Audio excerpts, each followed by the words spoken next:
அஸ்ஸலாமு அலைக்கும் வரஹ்மத்துல்லாஹி வபரகாத்துஹு. நாம இதுவரைக்கும் அமல்களின் சிறப்பு என்ற தலைப்புல கிட்டத்தட்ட ஒரு 3 உரைகளை தொடர்ச்சியாக நாம் பார்த்துட்டு வந்திருக்கோம்.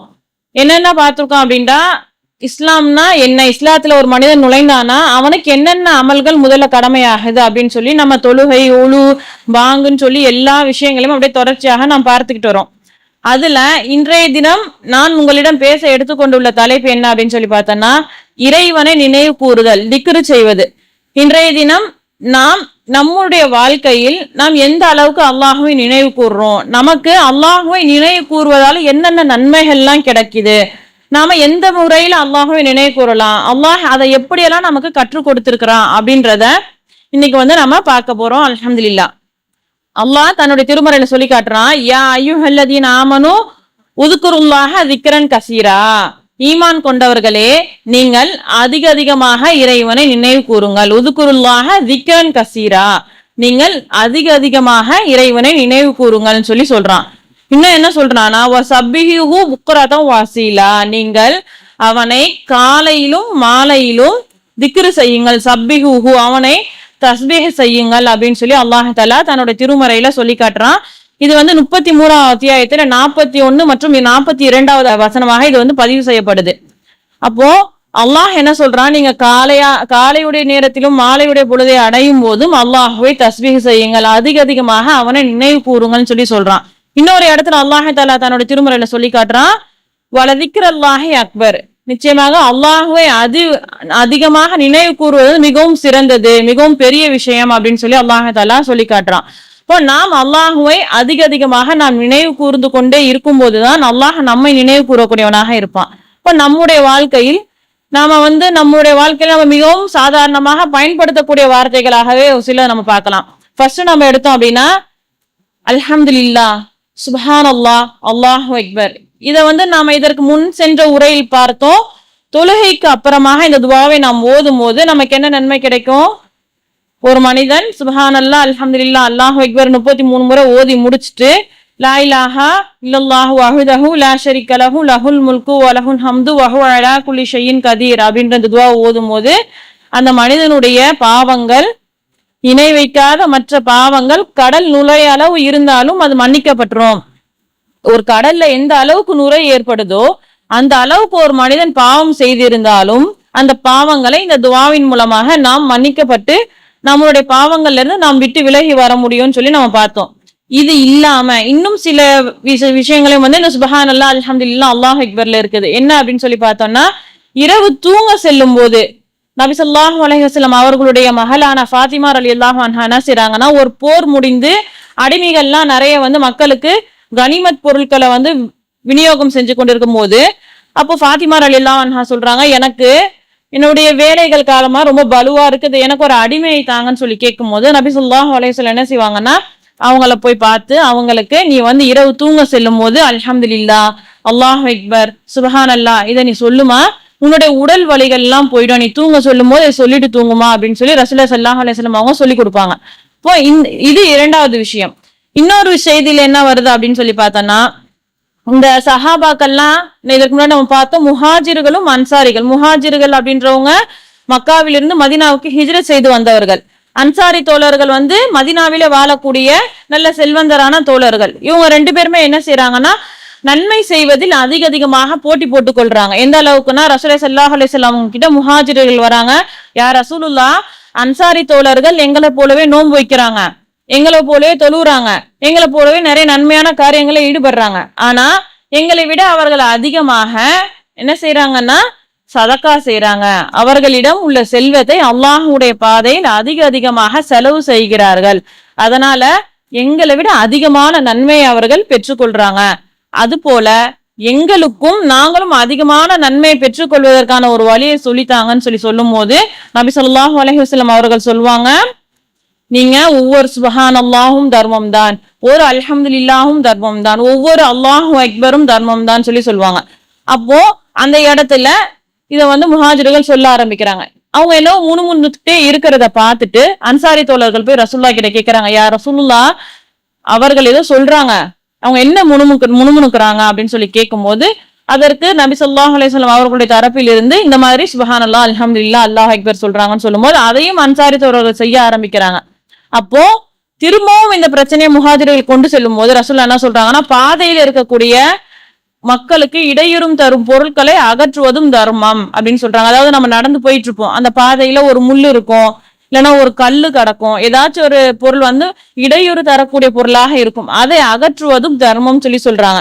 இப்போ இப்படி நமக்கு அல்ஹம்துலில்லாஹ் அல்லாஹ் அக்பர் அந்த 3 வார்த்தைகள் தஸ்பீஹ் செய்வதன் மூலமாக நமக்கு அதிகமான நன்மைகள் வந்து சேருது. ஆனா நம்ம எப்ப செய்யறோம், தொழுது முடிச்சுட்டு அல்ஹம்துலில்லாஹ் சுப்ஹானல்லாஹ் அல்லாஹ் அக்பரோட நிறுத்திடுறோம். அதுக்கப்புறம் நம்ம அதை எடுத்துக்கிறோமா, நம்ம அதிகமாக அந்த வார்த்தையை நம்மளுடைய வாய்கள்ல வருதா அப்படின்னு சொல்லி நம்ம வந்து சிந்தித்து பார்க்கக்கூடியவங்களாக இருக்கணும். அதே போல நபி ஸல்லல்லாஹு அலைஹி வஸல்லம் அவங்க சொல்றதா அபு மாலிக் அல் அஷரி அப்படின்னு சொல்லக்கூடிய ஒரு சஹாபி அறிவிக்கிறாங்க, அத்துஹூரு ஷத்ருல் ஈமான், தூய்மை என்பது ஈமானில் ஒரு பகுதியாகும். வல்ஹம்துலில்லாஹி தம்லஉல் மீசான், இன்னும் அல்ஹம்துலில்லாஹ் என்ற வார்த்தை மீசானுடைய தராசை நிரப்பக்கூடியதாக இருக்கும். அல்ஹம்துலில்லாஹ் என்ற வார்த்தை நமது மறுமை நாளில் நமக்கான நன்மையின் எடை இருக்கக்கூடிய மீசான் தராச அதிகமாக நிரப்பக்கூடியதாக இருக்குது அப்படின்னு சொல்லி சொல்றாங்க ரசூலுல்லாஹ்.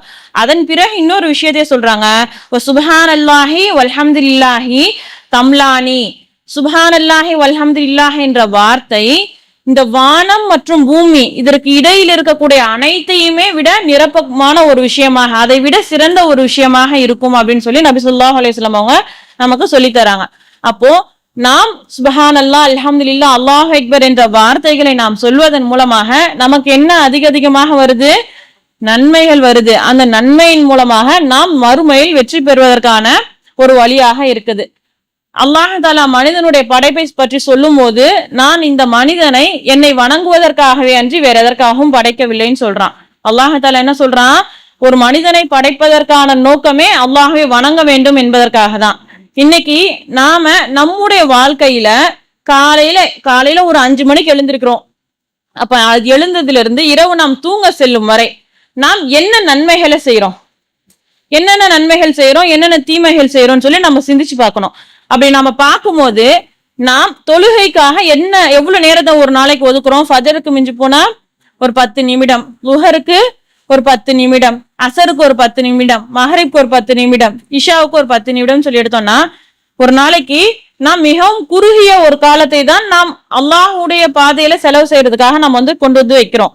அப்போ அந்த நேரத்தை தவிர மற்ற நேரம் எல்லாம் நம்ம என்ன செய்யறோம், இந்த உலகத்திற்கான வேலைகளை தான் செய்யறோம். என்னுடைய கணவனுக்கு இந்த உணவு பிடிக்கும், என்னுடைய பிள்ளைகள் இதைதான் சாப்பிடுவாங்க, இந்த வீட்டை நான் சுத்தமா வச்சுக்கணும்னு சொல்லி எல்லா வேலைகளிலும் நாம் நம்ம ஈடுபடுத்தி கொண்டு இருக்கோம். அந்த ஈடுபடுத்தக்கூடிய நேரத்தில் நாம் என்ன கேட்டுக்கிட்டு இருக்கோம், நம்ம ஒரு கிச்சன்ல வேலை செஞ்சுக்கிட்டு இருப்போம், பாட்டு ஓடிக்கிட்டு இருக்கோம், வீட்டுல என்ன ஓடிட்டு இருக்கோம், சினிமா பாடல்கள்.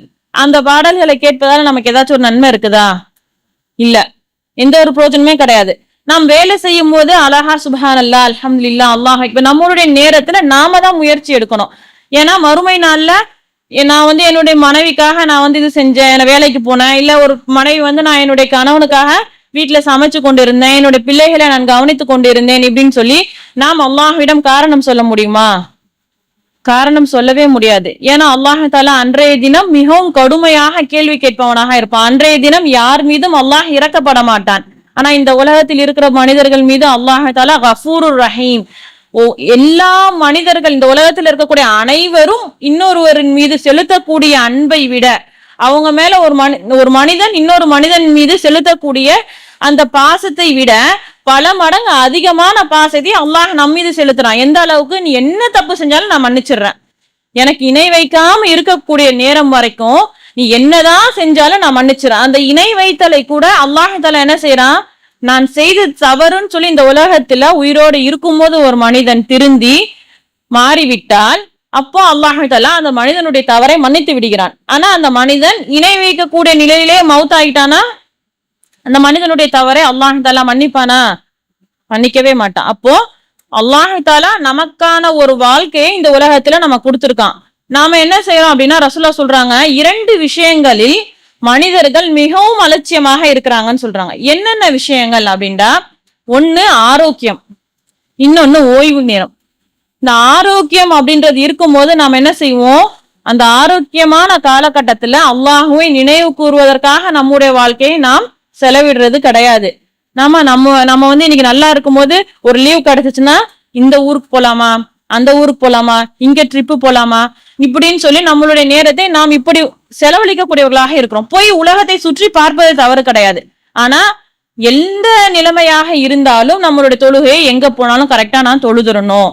அல்லாஹுவுக்கு ஒரு நாளைக்கு நான் காலையில ஒரு அரை மணி நேரம், ஈவினிங் ஒரு அரை மணி நேரமாச்சு உட்கார்ந்து தஸ்பீஹ் செய்யணும். அல்லாஹுவே நான் நினைவு கூறணும். அல்லாஹ் எனக்கு எல்லா அருள் கொடைகளையும் கொடுத்திருக்கான். அந்த அருள் கொடைகளுக்காக நாம் அல்லாஹுவுக்கு நன்றி செலுத்தக்கூடியவங்களாக இருக்கணும். இரண்டாவது விஷயம் ஓய்வு நேரம். இந்த ஓய்வு நேரத்தையும் நம்ம என்ன செய்யறோம்னா அதிகமாக வீணாக்கக்கூடியவர்களாக தான் இருக்கும். இந்த ஓய்வு நேரம் கிடைப்பது ஒரு குறிப்பிட்ட காலகட்டத்துக்கு மேல நமக்கு போச்சுன்னா நம்மளோட ஆரோக்கியங்கள் குறையும் போது நம்மளால இந்த ஓய்வு நேரத்தை கூட நம்மளால எடுத்துக்க முடியாது. எப்பவும் பார்த்தாலும் உடம்பு முடியாம போயிடும். ஒரு வயசாயிடுச்சு, வயது முதிர்ந்த காலகட்டம் வந்த பிறகு நம்மளுடைய ஓய்வு நேரத்தை நம்மளால திருப்பி பெற முடியாது, ஆரோக்கியத்தையும் பெற முடியாது. அப்போ நாம் நமக்கான நேரம் கிடைக்கும் போதெல்லாம் அதிகமாக இறைவனை நினைவு கூறக்கூடியவர்களாக இருக்கணும். அப்பதான் நாம் இந்த உலகத்தில் படைக்கப்பட்டதற்கான நோக்கத்தை சரிவர செய்து மறுமையில் வெற்றி பெற்றவர்களாக ஆக முடியும். இன்னும் நபி ஸல்லல்லாஹு அலைஹி வஸல்லம் சொல்றாங்க, கலிமத்தானி ஹஃபீஃபத்தானி, இரண்டு வார்த்தைகள் ரொம்ப லேசான வார்த்தைகள். என்ன சொல்றாங்கன்னா, ஹஃபீஃபத்தானி ஒரு மனிதனுடைய நாவிற்கு இலகுவான வார்த்தைகள், ரெண்டு வார்த்தைகள். ஆனா அந்த இரண்டு வார்த்தைகள் சகீலத்தானி அலல் மீசான், மீசான் தராஸ்ல மிகவும் எடை கூடுதலாக இருக்குமா. அந்த ரெண்டு வார்த்தை இந்த உலகத்தில் சொல்லும் போது நம்முடைய நாவிற்கு மிகவும் லேசான வார்த்தையாக இருக்கும். ஆனால் அந்த இரண்டு வார்த்தைகள் அல்லாஹுடைய அந்த மீசான் தராசில் நமக்கான நன்மையாக வைக்கப்படும் போது மிகவும் கனமானதாக, அந்த மீசான் தராசில் நம்மளுடைய நன்மையின் எடை கூடுதலாக காட்டக்கூடியதாக இருக்கும். அந்த இரண்டு வார்த்தைகள் என்ன? சுப்ஹானல்லாஹி வபிஹம்திஹி சுப்ஹானல்லாஹில் அலீம். இந்த ஹதீஸ் வந்து அபூ ஹுரைரா ரலியல்லாஹு அன்ஹு அவங்க அறிவிக்கிறாங்க. இது புகாரி மற்றும் முஸ்லிம் இரண்டிலுமே வந்து இந்த ஹதீஸ் இடம்பெறுது. இப்போ இந்த ஹதீஸ்ல சுப்ஹானல்லாஹி வபிஹம்திஹி சுப்ஹானல்லாஹில் அலீம் மிகவும் இலகுவான ஒரு வார்த்தைகள். நாம எல்லாருக்குமே தெரியுது. நம்ம எத்தனை வாட்டி இன்னைக்கு சொன்னோம்? இன்னைக்கு தூங்கி எழுந்ததுல இருந்து இது வரைக்கும் நாம எத்தனை வாட்டி சொன்னோம்? நாம சொல்லும் போதுதான் நம்மை பார்த்து நம்முடைய பிள்ளைகள் சொல்லுவாங்க. இன்னைக்கு வந்து நம்ம ஃபஜர் தொழுவோம், தொழுது முடிச்சுட்டு உடனே போய் கிச்சன்ல இருக்க வேலையை பார்க்க போகணும். சாப்பாடு கட்டி கொடுக்கணும், சாப்பாடுக்கான வேலை இருக்குது, மத்தியானம் லஞ்சுக்கு வேலை இருக்குது, பிள்ளைங்களுக்கு டிஃபன் செய்யணும், பிள்ளைங்களை எழுப்பி கிளப்பணும். இப்படி நிறைய வேலைகளை நாம் நம்முடைய வாழ்நாள்ல வந்து கொண்டு வந்து வச்சிருக்கோம். ஆனா ஃபஜருக்கு அப்புறமா ஒரு அரை மணி நேரமோ அல்லது ஒரு 1/4 மணி நேரமோ நாமும் அமர்ந்து நமது பிள்ளைகளையும் நமது அருகில் அமர வைத்து மா சுப்ஹானல்லாஹ் சொல்லுமா, மா அல்ஹம்துலில்லாஹ் சொல்லுமா, மா அல்லாஹ் அக்பர் சொல்லுமா, மா இந்த மாதிரி தஸ்பீஹ் சொன்னா இந்த நன்மை இருக்குதுமா, இதெல்லாம் சொல்லணுமா, அல்லாஹ்வை வந்து நாம் நினைவு கூறணுமா, அல்லாஹ் நமக்காக கொடுத்த அருள் கொடைகளுக்கு நாம் நன்றி செலுத்தக்கூடியவங்களாக இருக்கணுமான்னு சொல்லி நாம சொல்றோமா? நாம வந்து ரசூலுல்லாஹ் என்ன சொல்றாங்க, அல் உம்மு மதரசத்துல் ஊலா, தாய் தான் முதல் மதரசான்னு சொல்றாங்க. நாம் நமது பிள்ளைகளை நாம் கொண்டு வரும்போது அந்த குழந்தைகள் ஒரு சந்ததியாக வளரும். இப்ப அந்த குழந்தைகள் அல்லாஹுவை வணங்கக்கூடிய, அல்லாஹுவுக்கு நன்றி செலுத்தக்கூடிய ஒரு பிள்ளைகளாக வரும். ஆனா இன்னைக்கு நாம எப்படி இருக்கோம் அப்படின்னா, 4 வயசு பிள்ளை அல்ஹம்து சூரா சொன்னா அதை பார்த்து பெருமைப்பட மாட்டோம். அதே 4 வயசு பிள்ளை லேட்டஸ்டா ரிலீஸ் ஆன படத்துல இருந்து ஒரு பாட்டை மனப்பாடம் பண்ணி பாடிடுச்சுன்னா, பாரு எப்படி பாடுதுன்னு, எனக்கு கூட அதுல இருக்க வார்த்தை எல்லாம் புரியல, இந்த பிள்ளை எப்படி பாடுதுன்னு சொல்லி அதை வீடியோ எடுத்து அதை ஸ்டேட்டஸா வச்சு அதை நாம் கொண்டாடக்கூடியவர்களாக இருக்கிறோம். செய்யறோமா இல்லையா? இன்னைக்கு நம்ம உலகத்துல ஒரு விஷயத்தை நாம் இலகுவாக நமக்கு மனதில் புலப்பட வைக்கக்கூடிய அளவுல ஷைத்தான் வந்து நம்மை வழிக்கு எடுத்துக்கொண்டே போறான். நாமும் அதன் பக்கம் செல்லக்கூடியவர்களாக இருக்கோம். இது எவ்வளவு ஈஸியா இருக்கு. இன்னைக்கு நம்ம வீட்டுல இருக்கக்கூடிய குழந்தைகளுக்கு, எத்தனை குழந்தைகளுக்கு சுப்ஹானல்லாஹி வபிஹம்திஹி சுப்ஹானல்லாஹில் அலீம் சொல்லுங்க அப்படின்னு சொல்லி நம்ம சொல்லி கொடுக்கிறோம். ஈஸியான வார்த்தைகள் சொல்லி கொடுத்தா குழந்தைகள் கற்றுக்கொள்ள முடியும். ஆனா நாம சொல்லி கொடுக்கிறோமா அப்படின்னு சொல்லி நாம் சிந்தித்து பார்த்து நம்மை நாமும் சீர்திருத்தி கொண்டு இன்ஷா அல்லாஹ் நம்முடைய பிள்ளைகளுக்கும் தினமும் இதை சொல்லக்கூடிய ஒரு வாய்ப்பினை அல்லாஹ் தஆலா ஏற்படுத்தி தரணும். நாமும் சீர்திருத்தி கொள்ளக்கூடியவர்களாக இருக்கணும். அடுத்ததாக பார்த்தோம் அப்படின்னா, சூரியன் எதன் மீது உதிக்கின்றதோ அதை விட சிறந்த ஒரு வார்த்தையா ரசூலுல்லாஹ் ஒரு வார்த்தையை சொல்றாங்க. என்னவாக இருக்கும்? இந்த உலகத்துல பூமியின் மீது சூரியன் வந்து உதித்து வருது இல்ல, இந்த பூமியின் உதிக்கக்கூடிய சூரியன் பூமியை விட சிறந்த ஒரு வார்த்தை அப்படின்னு சொல்லி சொல்றாங்க. அது என்னவா இருக்கும்? தஸ்பீஹ் தான். எல்லாருக்கும் தெரிஞ்ச ஈஸியான தஸ்பீஹ் தான். சொல்லவா?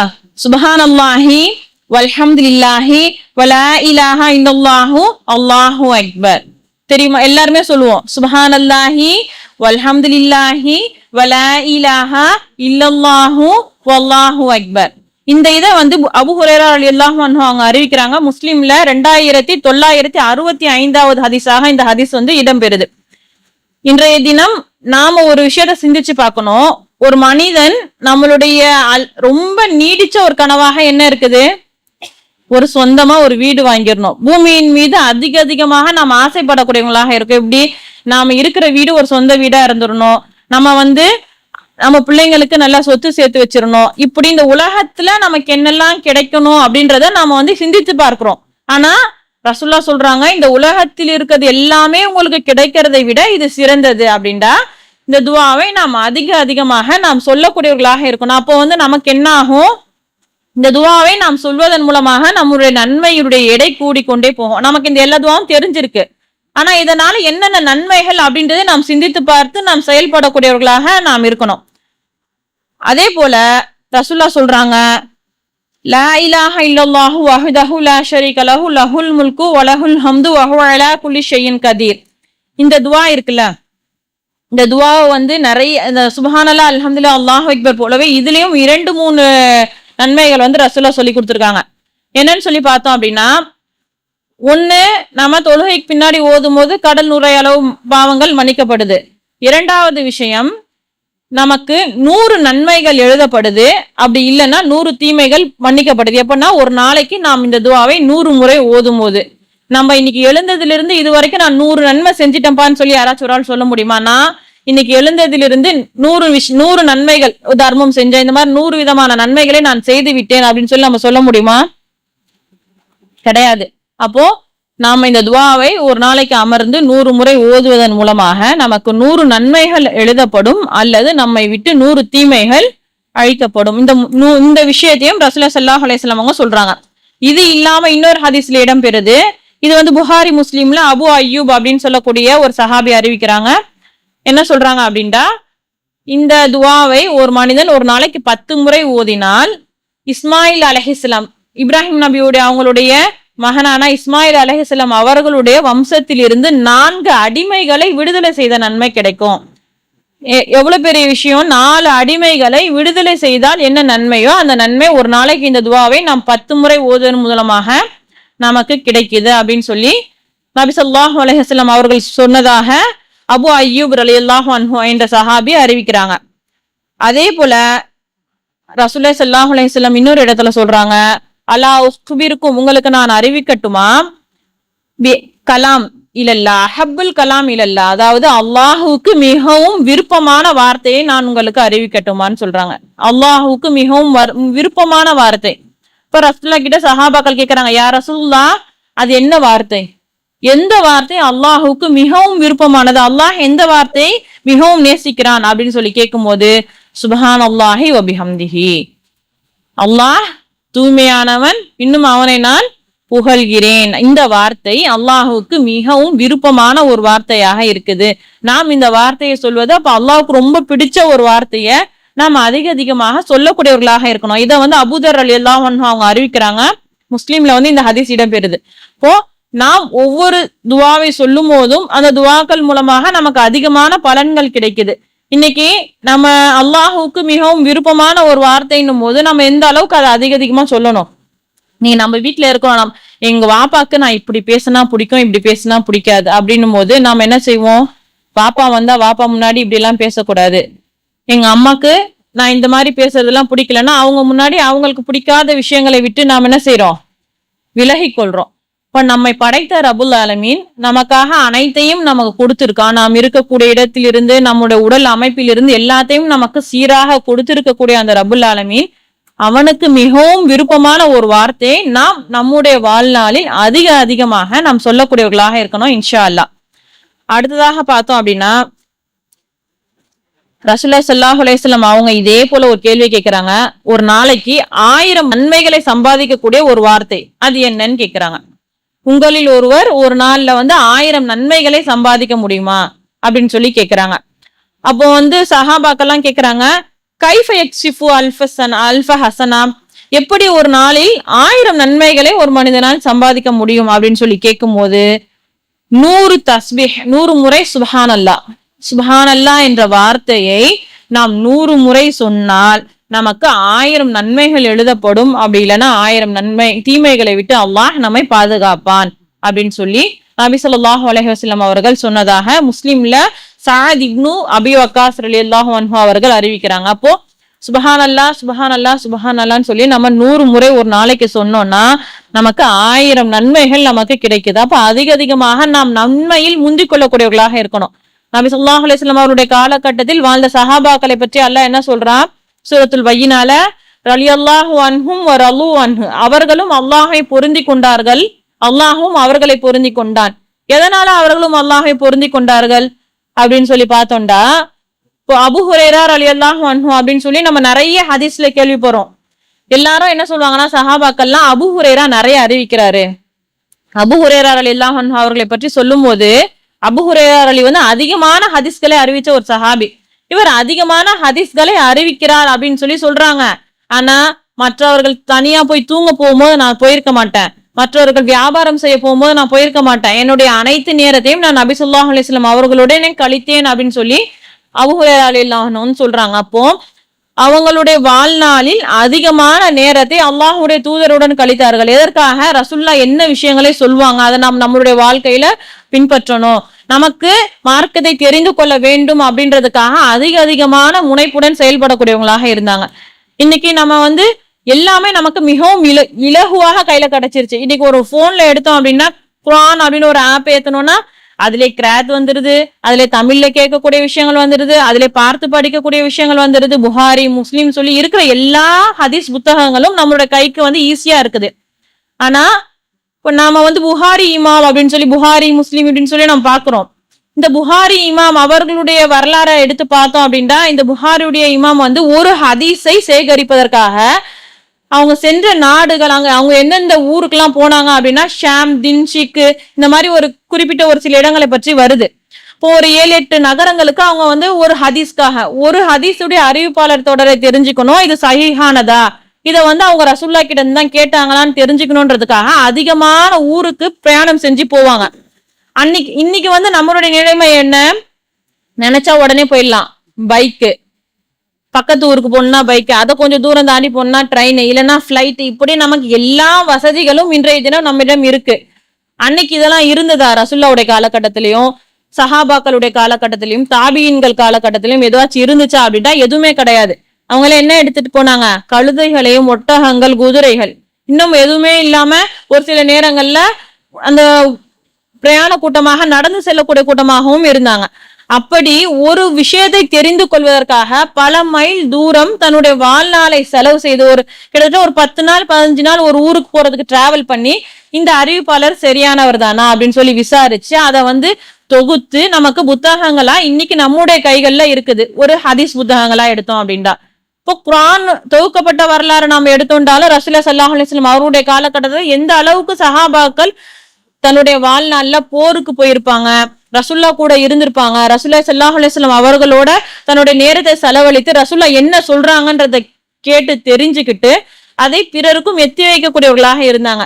இன்று நமக்கு அதெல்லாம் இருக்குதா அப்படின்ட்டா எதுவுமே கிடையாது. நமக்கு எல்லாமே என்ன ஆயிடுச்சுன்னா எல்லா டைமும் நமக்கு சேவ் ஆயிடுச்சு, எதுவுமே வேணாம், ஒரு போனை எடுத்து தட்டினா எல்லாமே நமக்கு அப்படியே விழுவுது.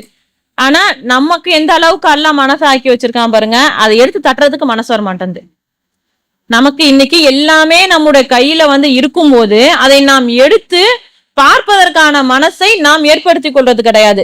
நம்மளுடைய கையில இருக்கக்கூடிய அந்த குர்ஆன்ல என்ன சொல்றாங்க, அல்ல ஹதீஸ்ல என்ன இருக்குது, இந்த ஆப்பை நம்ம ஏத்தி வச்சு இன்னைக்கு நம்மளுடைய போனை எடுத்தா எல்லாமே இருக்கும், பிள்ளைங்க விளையாடுற ஆப் இருக்கும், எல்லாமே இருக்கும். ஆனா எத்தனை பேருடைய குர்ஆனுடைய ஆப்பை ஏத்தி வச்சு நம்ம படிக்கிறோம்? குர்ஆனை கையில எடுத்து வச்சு ஓதுறது கிடையாது. கையில அந்த குர்ஆனுடைய போன்ல ஆப்பை ஏத்தலாம், அதுல ஓரல்லையும் கேட்க முடியும், அதை ஆடியோவாக போட்டு நாம் அதை செவியுறக்கூடிய தன்மையும் இருக்கு. யூடியூப்ல போனா நம்ம என்ன தேடுவோம்? சமையல் குறிப்புகள் தேடுவோம். சமையல் குறிப்பு, என்ன ட்ரெஸ்ஸு, என்ன இது, இந்த லிஸ்ட் எல்லாம் நம்மளோட லிஸ்ட்ல இருக்கும். எத்தனை பேர் லிஸ்ட்ல வந்து மார்க்கம் சம்பந்தமான சொற்பொழிவு விஷயங்களை நாம் தேடுறோம்டா? குறைவாய்க்கிட்டே போகுது. அப்போ நமக்கு எல்லாம் இலகுவாக கிடைக்கும் போது அதற்கான அருமையை நாம் செயல்படுத்தாமல் விட்டு விடுறோம். குர்ஆன் நமக்கு மிகவும் இலகுவாக நம்முடைய கைகள்ல இருக்கு. இப்ப நம்ம அதிகமாக அதை பயன்படுத்தக்கூடியவர்களாக இருக்கணும். இப்ப நமக்கு அல்லாஹ் தஆலா நம்மிடம் வந்து உன்னுடைய நேரத்தை நீ எப்படி செலவழிச்ச, உன்னுடைய இளமை பருவத்தை நீ எப்படி செலவழிச்ச, உனக்கு நான் இந்த அளவுக்கு எல்லாத்தையும் இலகுவாக்கி கொடுத்திருந்தேன்ல, உனக்கு எதுவுமே கடினமான ஒரு விஷயமாக இல்ல, நீ தொழுதா உன்னை யாரும் திட்டல, நீ குர்ஆன் ஓதுனா ஏன் ஓதுறன்னு சொல்லி கேட்கல. ரசூலுல்லாஹ்வுடைய காலகட்டத்துல குர்ஆன் ஓதுவதற்கு ஆரம்ப காலத்துல என்ன செஞ்சாங்க? மறைந்திருந்து ஓதக்கூடியவர்களாக, மறைந்திருந்து மார்க்கத்தை தெரிந்து கொள்ளக்கூடியவர்களாக இருந்தாங்க. இப்படி எதுவுமே உனக்கு இல்ல, ஆனா நீ என்ன செஞ்ச அப்படின்னு சொல்லி நம்மளை அல்லாஹ் கேட்கும் போது நாம் குற்றவாளியாக தான் இருக்க வேண்டும். இன்ஷா அல்லாஹ் வரக்கூடிய காலகட்டத்துல நாம் நம்முடைய நேரங்களில் அதிகமாக இந்த குர்ஆனை ஓதக்கூடியவர்களாகவும் அல்லாஹுவை நினைவு கூறக்கூடியவர்களாகவும் நம்மை வந்து மாற்றிக்கொள்ளணும். அதே போல ரசூலுல்லாஹி ஸல்லல்லாஹு அலைஹி வஸல்லம் சொல்றாங்க, ஒவ்வொரு மூட்டுக்கும் தர்மம். நம்மளுடைய உடல்ல இருக்குல்ல ஜாயிண்ட்ஸ், மூட்டுகள், அதுக்கு எல்லாத்துக்குமே வந்து தர்மம் செய்ய வேண்டுமா அப்படின்னு சொல்லி கேட்கிறாங்க. ரசூலுல்லாஹ் வந்து எப்படி சொல்றாங்கன்னா, நம்ம உடம்புல இருக்கக்கூடிய ஜாயிண்ட்ஸ் எல்லாத்துக்குமே வந்து தர்மம் செய்வதற்கான வழியை வந்து நான் உங்களுக்கு சொல்லித்தரேன்னு சொல்லிட்டு லா இலாஹா இல்லல்லாஹ், அல்ஹம்துலில்லாஹ், இந்த வார்த்தைகள் அனைத்துமே தர்மமாக வந்து அமையும் சொல்றாங்க. அதே போல நன்மையை ஏவுறதும் தர்மம் தான். நம்ம ஒரு இடத்துல ஒருத்தவங்க வந்து ஒரு தவறை செய்யறாங்கன்னா அந்த தவறை விட்டு தடுப்பதும் தர்மம் தான். நன்மையான விஷயத்தை எடுத்து சொல்வதும் நம் மீது தர்மம் தான். அதே போல தீமையான விஷயத்தை விட்டு தடுப்பதும் நமக்கு தர்மமாக அமையும். இன்னும் வந்து லுஹாவுடைய நேரத்துல 2 தொழுகைகளை தொழுவது இது எல்லாத்துக்கும் வந்து சமமாக இருக்கும். லுஹாவுடைய நேரத்துல நீங்க தொழுவுங்க அப்படின்னு சொல்லி ரசூலுல்லாஹி ஸல்லல்லாஹு அலைஹி வஸல்லம் அவங்க சொல்லி தராங்க. இப்போ நாம் நம்முடைய நேரத்துல நம்முடைய உடல்ல இருக்கக்கூடிய ஒவ்வொரு ஜாயிண்ட்ஸ்க்குமே வந்து நம்ம தர்மம் செய்வதற்கான நன்மை நாம் பெற வேண்டும். நம்ம வந்து அதிகமாக சுப்ஹானல்லாஹ், லா இலாஹா இல்லல்லாஹ், அல்லாஹு அக்பர் இந்த மாதிரியான விஷயங்களை சொல்லணும். அது மட்டும் இல்லாமல் நம்மை சுற்றி இருக்கக்கூடிய மக்களிடம் நன்மையை ஏவி தீமையை தடுக்கக்கூடிய ஒரு சமுதாயமாக நாம் இருக்க வேண்டும். இன்னொரு ஹதீஸ் ஒன்று வருது, என்ன அப்படின்னா, நபி ஸல்லல்லாஹு அலைஹி வஸல்லம் அவங்க ஃபஜர் தொழுகை வீட்டுல இருந்து போறாங்க. அவங்களுடைய மனைவியான ஜுவைரியா பின் ஹாரிஸ் அப்படின்னு சொல்லக்கூடிய சஹாபி ரலியல்லாஹு அன்ஹா அவர்கள் அறிவிக்கிறாங்க, உம்மு ரசூலுல்லாஹ்வுடைய மனைவி. இவங்க என்ன சொல்றாங்கன்னா, ரசூலுல்லாஹ் ஃபஜர் தொழுவ போயிட்டாங்க. ரசூலுல்லாஹ் வீட்டுல இருந்து கிளம்பி போன பிறகு அங்கேயே உட்கார்ந்து இவங்க தொழுவுறாங்க, தஸ்பீஹ் பண்றாங்க, அந்த இடத்துல இறைவனை நினைவு கூர்ந்து கொண்டு அமர்ந்து இருக்கிறாங்க. அப்போ நபி ஸல்லல்லாஹு அலைஹி வஸல்லம் அவங்க போயிட்டு ரிட்டர்ன் வீட்டுக்கும் வந்துடுறாங்க. எப்போ வராங்கன்னா, சூரியன் விடிந்த பிறகு, சூரியன் நல்லா வெளிச்சம் வந்தது பிறகு வீட்டுக்கு வராங்க.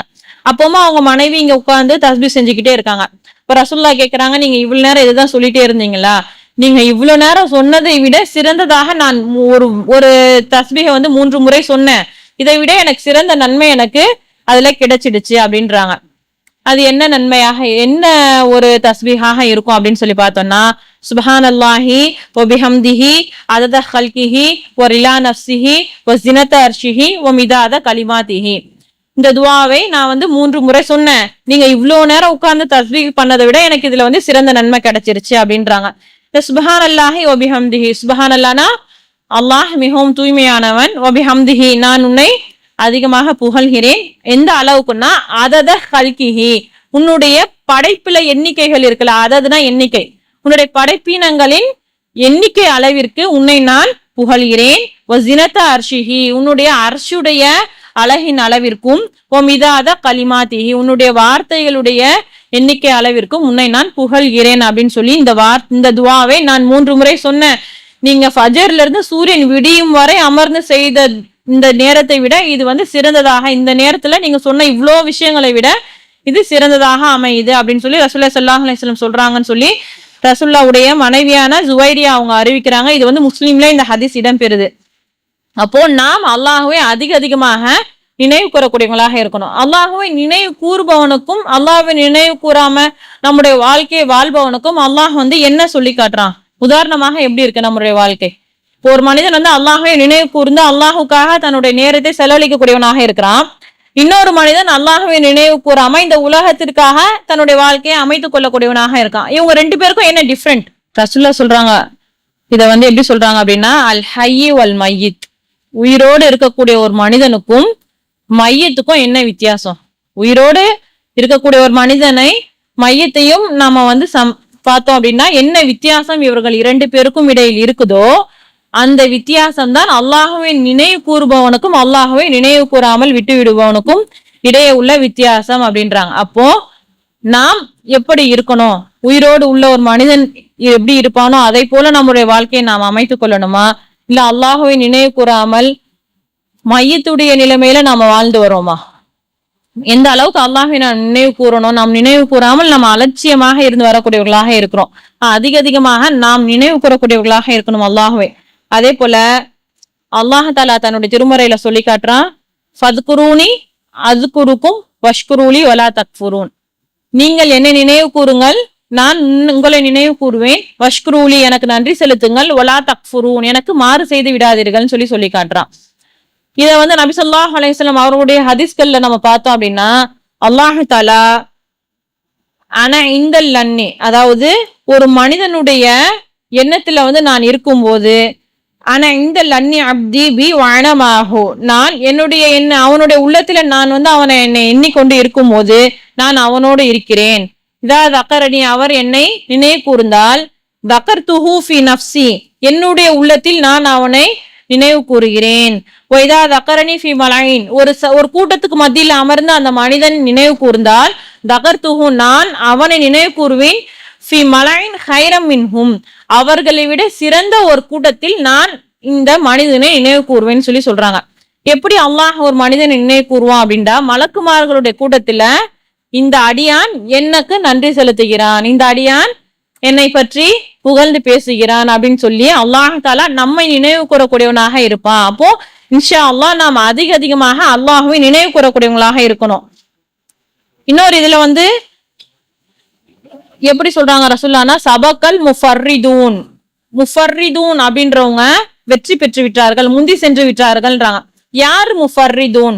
இந்த முஃபர்ரிதூன் என்பவர்கள் யாரு அப்படின்னு சொல்லி நம்ம கேக்குறாங்க ரசூலுல்லாஹ் கிட்ட. யார் ரசூலுல்லாஹ், வமல் முஃபர்ரிதூன், முஃபர்ரிதூன் என்பவர்கள் யார் அப்படின்னு சொல்லி கேக்குறாங்க. அதுக்கு நபி ஸல்லல்லாஹு அலைஹி வஸல்லம் சொல்றாங்க, அல்லாஹுவை நினைவு கூறக்கூடிய ஆண்களும் அல்லாஹுவை அதிகம் நினைவு கூறக்கூடிய பெண்களும் என்ன செஞ்சிட்டாங்க, முந்தி சென்று விட்டார்கள் அப்படின்னு சொல்றாங்க. அப்ப நாம அல்லாஹுவை நினைவு கூறும் போதுதான் நாம் அல்லாஹுவிடம் அதிகமாக முந்தி சென்று அவனை சென்றடையக்கூடியவர்களாக இருப்போம். இன்னும் வந்து அல்லாஹ் வந்து என்ன செய்யறான் அப்படின்னா, மலக்குமார்களை அவங்களுக்கு ஒவ்வொரு பணிகள் கொடுத்திருப்பான்ல. இப்ப வந்து மலைக்கு மீது ஒரு மலைக்கு அல்லாஹ் சாட்டி இருப்பான். அதே போல ஒவ்வொரு பணிகளுக்கும் நரகத்துக்கு ஒரு காவலாளி இருப்பாங்க, கர்ப்பப்பைக்கு ஒரு மலக்கு அல்லாஹ் சுமத்துறான் இப்படின்னு சொல்லி நமக்கு அதிகமான இது வந்து வருது. அதுல மலக்குமார்களுடைய ஒரு பணியாக அல்லாஹ் என்ன செய்வான்டா, அல்லாஹுவை நினைவு கூறக்கூடிய சமுதாயம் ஒரு கூட்டம் எங்க இருக்குதோ அதை தேடி போக சொல்லி அனுப்புவானா. அப்படி அனுப்பும் போது அந்த கூட்டத்தினர் என்ன செய்வாங்கன்னா, அல்லாஹுவை நினைவு கூர்ந்து கொண்டு இருக்கக்கூடிய அந்த கூட்டத்தினரை அந்த வானவர்கள் அப்படியே சூழ்ந்து கொள்வார்களாம். எந்த அளவுக்குன்னா, பூமியில் இருந்து வானம் வரை அவர்களை அப்படியே நெருக்கி சூழ்ந்து அமரக்கூடியவர்களாக இருப்பாங்க. அப்படி சூழ்ந்து அமர்ந்து கொண்டு அவர்கள் என்ன சொல்றாங்க அப்படின்றத கவனிக்கக்கூடியவர்களாக இருப்பாங்க. இந்த மலக்குமார்கள் அல்லாஹ்விடம் சென்று, என்னுடைய அடியார்கள் என்ன சொல்லிட்டு இருந்தாங்கப்பா, நீங்க வந்து என்னை திக்ர் செய்யக்கூடிய ஒரு கூட்டத்தினர்கிட்ட நீங்க போய் இருந்துட்டு வந்தீங்கல்ல, அந்த மக்கள் என்னை பற்றி என்ன சொல்லிக்கிட்டு இருந்தாங்க, அவங்க என்னை பற்றி என்ன கேட்டுக்கிட்டு இருந்தாங்க அப்படின்னு சொல்லி அல்லாஹ் தஆலா அப்போ வந்து கேட்பான். அப்போ வந்து அந்த வானவர்கள் சொல்லுவாங்க, மா யகூலு இபாதி, என்னுடைய அடியார்கள் என்ன சொல்லிக்கிட்டு இருந்தாங்கன்னு சொல்லி கேட்கும் போது அந்த வானவர்கள் சொல்லுவாங்க, யு சப்பிஹூனக, உன்னை தஸ்பீஹ் செய்து கொண்டு இருந்தார்கள், யு கப்பீரூனக, இன்னும் உன் மீது தக்பீர் சொல்லி கொண்டு இருந்தார்கள், இன்னும் யஹ்மதூனக, இன்னும் உன் மீது உன்னை புகழ்ந்து சொல்லக்கூடியவங்களாக இருந்தாங்க. என்னது, சுப்ஹானல்லாஹ் தஸ்பீஹ், அல்ஹம்துலில்லாஹ் தக்பீர். அதே போல புகழ்தரன் என்னது, அல்ஹம்துலில்லாஹ் சுப்ஹானல்லாஹ் தக்பீர்னா அல்லாஹு அக்பர். இந்த மூன்று விஷயங்களையும் சொல்லக்கூடியவர்களாக இருந்தாங்க. இன்னும் ஓய் மஜ்ஜிதூனக்க, இன்னும் அவர்கள் உன்னை மேன்மைப்படுத்தக்கூடியவர்களாக இருந்தாங்க அப்படின்னு சொல்லி வானவர்கள் சொல்லுவாங்க. அப்போ அல்லாஹ் தஆலா கேட்பானா, அவர்கள் என்னை பார்த்திருக்காங்களா? இப்ப நம்ம அல்லாஹை புகழ்றோம், அல்லாஹ் தூய்மையானவன், அல்லாஹுக்கு தான் எல்லா புகழும், அல்லாஹ் மிகவும் பெரியவன் அப்படின்னு சொல்லி நம்ம அல்லாஹை புகழ்றோம். ஆனா அல்லாஹ் கேட்கிறான் அந்த மாணவர்களை பார்த்து, இந்த மக்கள் என்னை பார்த்திருக்காங்களா அப்படின்னு சொல்லி கேட்கும் போது வல்லாஹி இல்லா, அல்லாஹின் மீது சத்தியமாக அவர்கள் உன்னை பார்க்கவே இல்லை அப்படின்னு சொல்லுவாங்களாம். அதற்கு அல்லாஹ் தஆலா அந்த வானவர்களை பார்த்து கேட்பானா, அவர்கள் என்னை பார்த்திருந்தா என்ன செஞ்சிருவாங்க அப்படின்னு கேட்கும் போது, இதை விட பன்மடங்கு அதிகமாக உன்னை புகழ்ந்திருப்பாங்க அப்படின்னு சொல்றாங்க. அதுக்கப்புறமா அல்லாஹ் தஆலா கேட்கிறான், அவர்கள் என்ன என்கிட்ட எதை விட்டு பாதுகாப்பு தேடுறாங்க, என்னிடம் என்ன கேட்கிறாங்கன்னு கேட்கும் போது அல்லாஹ் தஆலா கிட்ட சொல்லுவாங்களா மலக்குமார்கள், அவர்கள் உன்னிடம் சொர்க்கத்தை கேட்கிறார்கள் அப்படின்னு சொல்லும் போது அல்லாஹ் தஆலா சொல்வானா, இந்த சொர்க்கத்தை அவர்கள் பார்த்திருக்காங்களா, நான் அவர்களுக்காக படைத்து வைத்திருக்கக்கூடிய இந்த சொர்க்கத்தை அவர்கள் பார்த்திருக்காங்களா அப்படின்னு கேட்பாங்களாம். அப்போ மாணவர்கள் சொல்லுவாங்க, அல்லாஹ்வின் மீது சத்தியமாக அவர்கள் அதை பார்க்கவே கிடையாது. அப்ப பார்க்காமல் அந்த மனிதர்கள் என்னிடம் கேட்கிறார்கள், அதை பார்த்திருந்தா எப்படி கேட்பாங்க? இப்ப நம்ம சொர்க்கத்தை பார்க்கல, ஆனா சொர்க்கத்தில் என்னென்ன உணவு இருக்கும், என்ன கனிகள் இருக்கும், என்ன ஆடை இருக்கும், இப்படி எல்லாம் நம்ம கேட்டதுதான். குர்ஆன் வசனங்கள் மூலமாகவோ பயான் மூலமாகவும் நாம் கேட்ட விஷயங்கள் தான். நாம எதையுமே பார்க்கல. நாம் அல்லாஹ்விடம், யா அல்லாஹ் எனக்கு சொர்க்கத்தில் உயர்ந்த சொர்க்கமான ஜன்னத்துல் ஃபிர்தௌஸை தா அல்லாஹ், எனக்கு அதிகமான நன்மைகளை தா அல்லான்னு நம்ம கேட்கிறோமா? இந்த சொர்க்கத்தை என்னுடைய அடியார்கள் பார்த்து இருக்கிறாங்களான்னு கேட்பாங்க. அப்போ அல்லாஹ் தஆலா கிட்ட அந்த வானவர்கள் சொல்லுவாங்க, அவங்க பார்த்ததே கிடையாதுன்னும் போது, அவங்க அதை பார்த்திருந்தா இன்னும் அதை விட அதிகமாக அதை கேட்பதிலே மூழ்கி இருப்பாங்க. நரகத்தை விட்டு பாதுகாப்பு தேடுறாங்க. இப்ப நரகம் அப்படின்றது அவங்க பார்த்திருக்காங்களா, அதோட கடுமையை அவர்கள் பார்த்திருக்காங்களான்னு கேட்கும் போது இல்ல. அப்ப அதை பார்த்திருந்தால் அவங்க என்ன செய்வாங்க அப்படின்னு மலக்குமார்களை பார்த்து அல்லாஹ் கேட்பான். அப்ப மலக்குமார்கள் சொல்லுவாங்க, இன்னும் அதிகமாக மிகவும் வீரியமாக அதை விட்டு பாதுகாப்பு தேடக்கூடியவர்களாக இருப்பாங்க அப்படின்னு சொல்றாங்க. அப்போ மாணவர்கள் இந்த செய்தி இப்படியே வருது. இது இன்னொரு அறிவிப்புல வருது, நான் அங்க இருக்கக்கூடிய மக்களை மன்னித்து விட்டேன், அவர்கள் என்னிடம் எதை கேட்டார்களோ அதை நான் அவர்களுக்கு கொடுத்து விட்டேன், அவர்கள் எதை விட்டு பாதுகாப்பு தேடினார்களோ அதை நான் அவர்கள் பாதுகாப்பு அளிக்கிறேன்னு சொல்லும் போது மாணவர்கள் சொல்லுவாங்களாம், இதுல வேற ஒரு தேவைக்காக அமர்ந்த ஒரு மனிதரும் இருக்காரு அந்த சபைக்குள்ள, இப்ப அவருக்கு என்ன அப்படின்னு கேட்கும் போது, அவருக்கும் நான் இதே நன்மையை வழங்கி விடுறேன், அவரோட சேர்ந்து அமர்ந்த அனைவரும் அவர்களுடைய செயல்கள் எதுவுமே வீணாகி விடாது அப்படின்னு சொல்றாங்க. இந்த ஹதீஸ் முஸ்லீம்லயும் புகாரி 2 இதுலயும் இந்த இது இடம்பெற்றிருக்கு.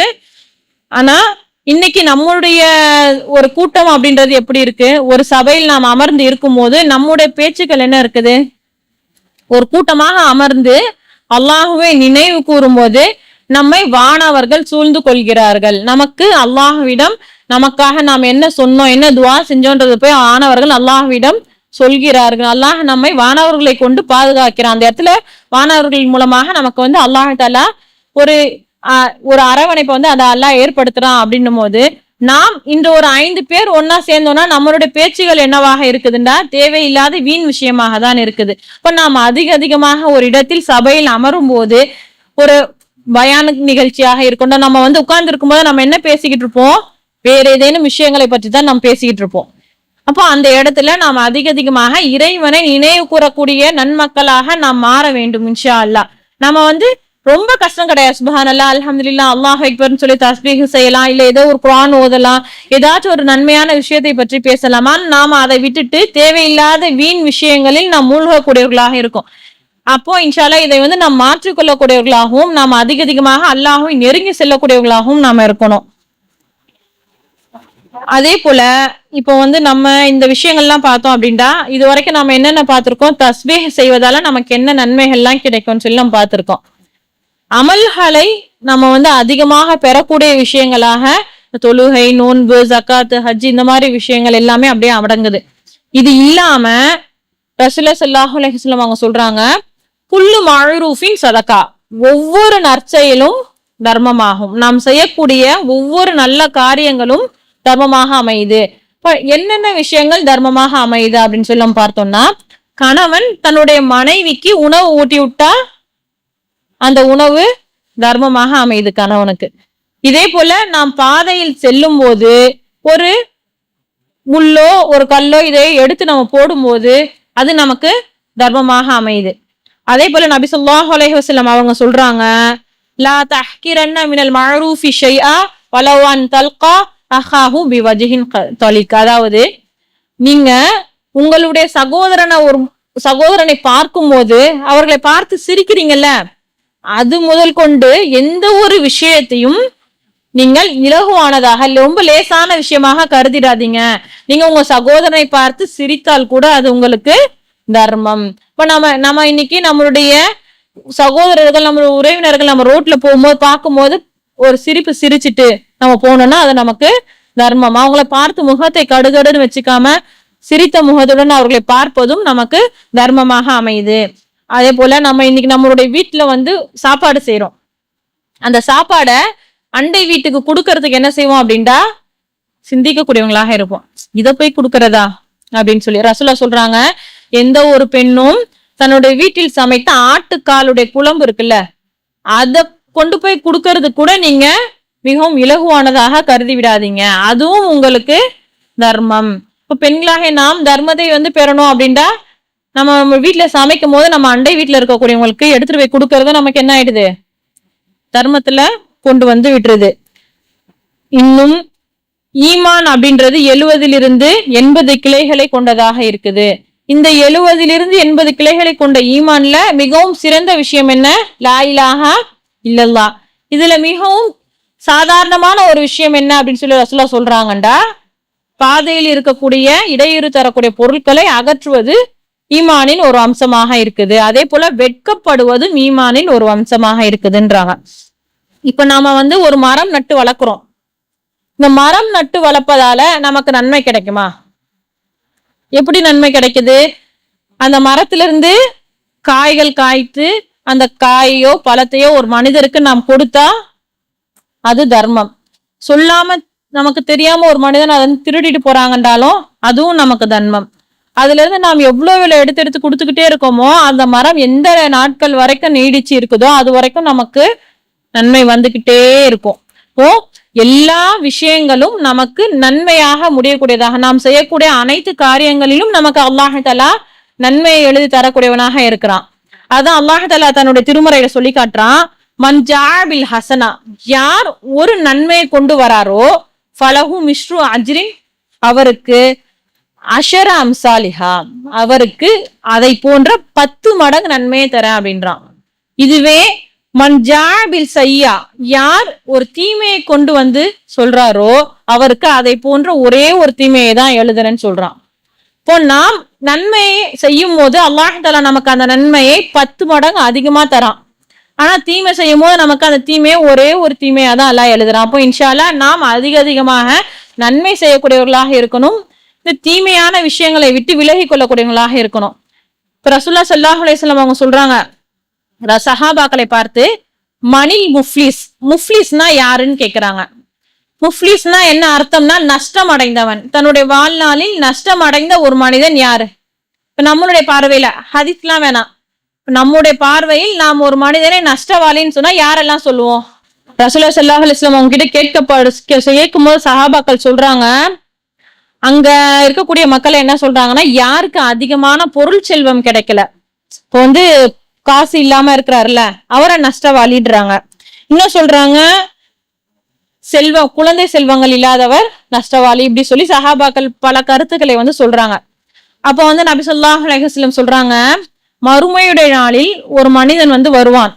அந்த மனிதன் அதிகமாக தொழுகை, நோன்பு, ஜகாத்து, ஹஜ்ஜு, தர்மம் சொல்லி எல்லா நன்மைகளையும் செய்து அந்த நன்மைகளை சுமக்க முடியாத அளவுக்கு சுமந்து கொண்டு அல்லாஹ்விடம் நிற்பான்.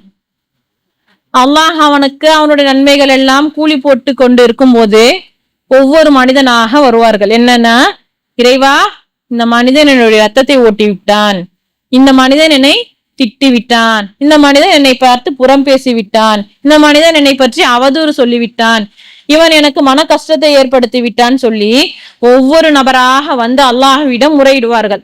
அப்ப அல்லாஹ் என்ன செய்வானா, இவரிடம் இருக்கக்கூடிய நன்மைகள் எல்லாம் கொஞ்சம் கொஞ்சமா எடுத்து எடுத்து எடுத்து எடுத்து கொடுத்து அனுப்புவான்.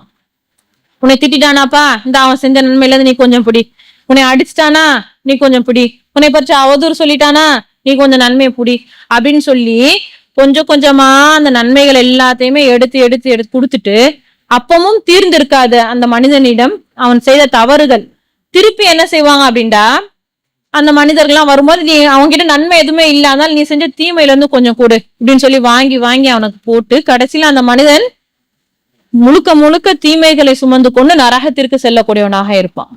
அவன் தான் நஷ்டவாளி அப்படின்னு சொல்லி ரசூலுல்லாஹி ஸல்லல்லாஹு அலைஹி வஸல்லம் அவங்க சொல்றதா ஹதீஸ் வந்து இடம்பெறுது. இது அபூ ஹுரைரா ரலியல்லாஹு அன்ஹு அவர்கள் அறிவிக்கிறார்கள். முஸ்லிம்ல 4678வது ஹதீஸாக இந்த ஹதீஸ் வந்து பதிவு செய்யப்படுது. அப்போ நாம் இந்த உலகத்தில் படைக்கப்பட்டதற்கான நோக்கம் அல்லாஹ்வை வணங்கணும். எதற்காக நாம் இந்த நன்மைகள்லாம் செய்யறோம்? மறுமையில் நாம் வெற்றி பெற வேண்டும் என்பதற்காக தான் நாம் நன்மைகளை செய்யறோம். நாம் எந்த அளவுக்கு நன்மைகளை செய்கிறோமோ அதே அளவுக்கு தீமைகளை விட்டு விலகி கொள்ளக்கூடியவர்களாக இருக்கணும். அப்பதான் நாம் வெற்றி பெற முடியும். அப்ப நம்ம தீமைகளை அல்லாஹுக்கு நாம் ஒரு தவறை செய்து விட்டால் அல்லாஹ் அதனை மன்னித்து விடுவான். இன்னைக்கு வந்து நம்ம அல்லாஹுக்கு ஒருவேளை தொழுகையை தொழுகல அப்படின்னும் போது நாம் அல்லாஹிடம் நான் வந்து மறந்துட்டேன், அல்லாஹ் என்னை மன்னித்து விடுன்னு சொல்லி நம்ம கேட்டு திருப்பி அதை தொழுவலாம். நோன்பு வைக்கும் போதாச்சும் ஒரு தவறு செஞ்சுட்டேன், அல்லாஹ் நான் தெரியாம தவறை செய்து விட்டேன்னு சொல்லி அல்லாஹ்விடம் மன்னிப்பு கேட்டுக்கலாம். அல்லாஹ் அதை மன்னித்து விடுவான். ஆனால் நாம் இந்த உலகத்தில் பிற மக்களுக்கு, நம்மளுடைய சகோதரனுக்கோ அல்லது நம்ம கூட இருக்கக்கூடிய மக்களுக்கு, நம்ம ஃப்ரெண்ட்ஸுக்குன்னு சொல்லி நம்ம ஏதாச்சும் தவறு செஞ்சிருந்தா அந்த தவறை அந்த மனிதன் மன்னிக்காதவரை அல்லாஹ் அதை விட்டு நம்மை மன்னிக்க மாட்டான். அல்லாஹ் மன்னிக்கணும்னா நம்ம யாரை பத்தி திட்டினோமோ, யாரை பார்த்து மனசு கஷ்டப்படுற மாதிரி செஞ்சோமோ அவர்களிடம் மன்னிப்பு கேட்டு அந்த மனிதன் நம்மை மன்னிக்காதவரை அல்லாஹ் நம்மை மன்னிக்கவே மாட்டான். இப்ப நாம் இந்த உலகத்தில் இருக்கும்போது அதனாலதான் எல்லா விஷயங்களிலும் கவனமாக இருக்கும். நம்ம வந்து ஒரு மனிதனை இலகுவாக கிண்டல் பண்ணிடுவோம், உருவ கேலி செஞ்சிருவோம். அவங்க வந்து அழகா இல்ல, அவங்க குண்டா இருக்கிறாங்க, அவன் என்ன இப்படி இருக்கான், என்ன இப்படி பேசுறான், என்ன இப்படி சமைக்கிறான், இது நல்லாவே இல்லை அப்படின்னு சொல்லி நாம ஒருவரை கிண்டல் செய்து விடுவோம். ஆனா அதன் மூலமாக அந்த மனிதன் வருத்தப்பட்டு இருந்தால் நாம அவங்க கிட்ட மன்னிப்பு கேட்டு அவங்க மன்னிச்சாதான் அல்லாஹ் நம்மளை மன்னிப்பான். இல்லைன்னா நாம் மறுமை நாள்ல அல்லாஹ்வால எதுவுமே நமக்கான நன்மையை வந்து அல்லாஹ் எடுத்து கொடுத்துட்டு போயிட்டே இருப்பான்.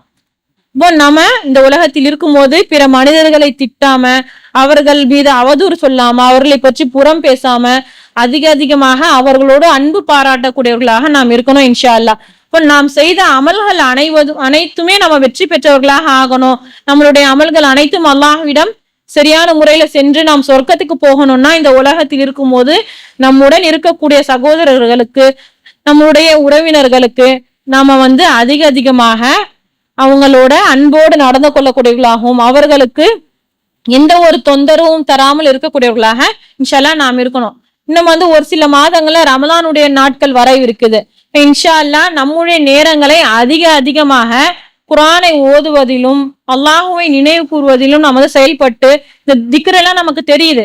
இப்ப இதையெல்லாம் இன்ஷா அல்லாஹ் நம்ம ஒரு டைமிங் ஒதுக்கி ஃபஜர்ல இந்த நேரத்துக்கு நான் உட்காந்து திக்ர் பண்ணணும். நம்ம வந்து இப்போ ரமலானுடைய மாசத்துல நமக்கு என்ன இருக்காதுன்னா காலையில எழுந்துச்சு சாப்பாடு ஆக்குற வேலை இருக்காது. நம்ம ஃபஜர்ல எழுந்திரிச்சு உட்காந்துதான் இருப்போம். சாப்பிட்டு முடிச்சுட்டு ஃபஜருக்கு உட்காந்து தொழுதுட்டு உடனே படுத்து தூங்கிடுவோம்.